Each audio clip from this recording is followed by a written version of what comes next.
आनंदाद्वयैव खल्विमानि भूतानि जायन्ते। नमस्कार, उदय इंडिया डिजिटल में आपका स्वागत है। मैं हूँ पाली अपराजिता। ईश्वर क्या है, उसे कैसे प्राप्त किया जा सकता है, ये प्रश्न सभी के मन में उठता है। लेकिन ईश्वर को प्राप्त करने का मार्ग कोई बता नहीं सकता, क्योंकि यह एक अनुभूति है जो कि बेहद निजी होती है। ये आनंद की अनुभूति जो हर व्यक्ति स्वयं में महसूस कर सकता है।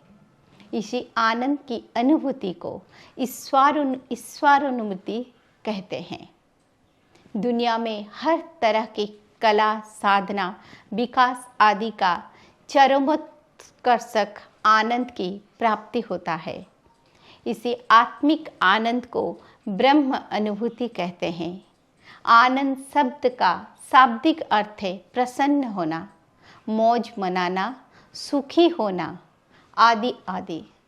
किंतु इसी सुख और आनंद में फर्क है, क्योंकि सुख तो नकारात्मक कारणों से भी हो सकता है, लेकिन आनंद का कारण सिर्फ और सिर्फ सकारात्मक हो सकता है। इसीलिए सुख अस्थायी होता है, जबकि आनंद चिरस्थायी होता है। वैसे तो आनंद को की परिभाषा की सीमा में बांधना एक कठिन कार्य है, लेकिन एक बात सार्वभौम सत्य है कि जिस अनुभूति के बाद दूसरी इच्छा की सीमा समाप्त हो जाए तो उसे आनंद मानना चाहिए। यानी वो इच्छा जिसके पूरा हो जाने के बाद दूसरी इच्छा पैदा ना हो, बल्कि पहली इच्छा पूरी होने की प्रसन्नता मन में बनी रहे, वही आनंद है जो कि स्थायी है। वैसे यह ध्यान रखने की बात है कि दुख की अनुपस्थिति भी आनंद नहीं है। दुख का ना हो जाना आनंद के होने के लिए आवश्यक हो सकता है, लेकिन ये पर्याप्त नहीं है। पश्चिम में भी मनोविज्ञान धीरे धीरे सरक रहा है।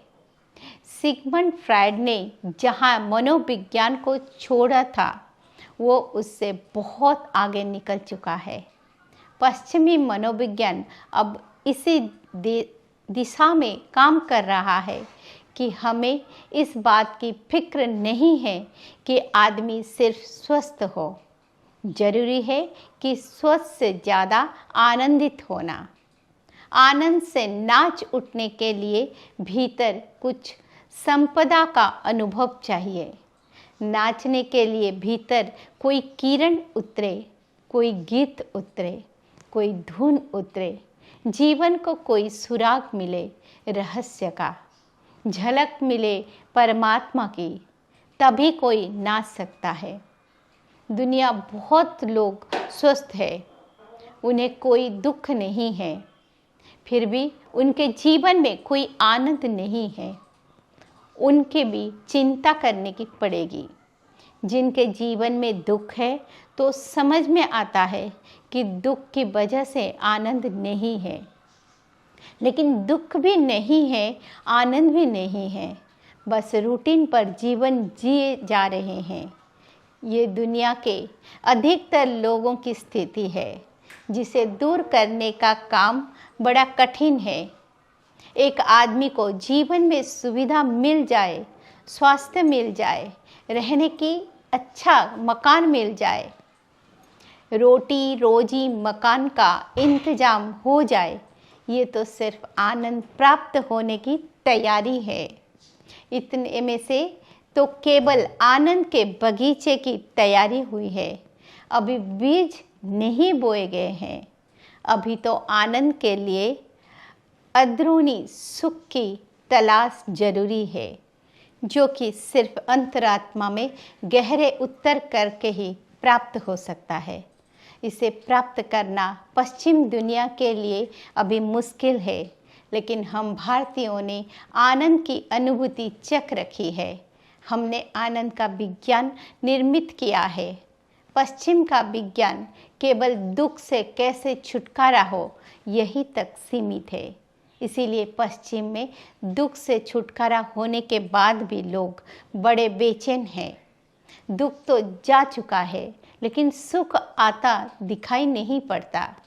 दरअसल आनंद का स्रोत बाहर नहीं है, आनंद का स्रोत मनुष्य के अंदर छिपा हुआ है।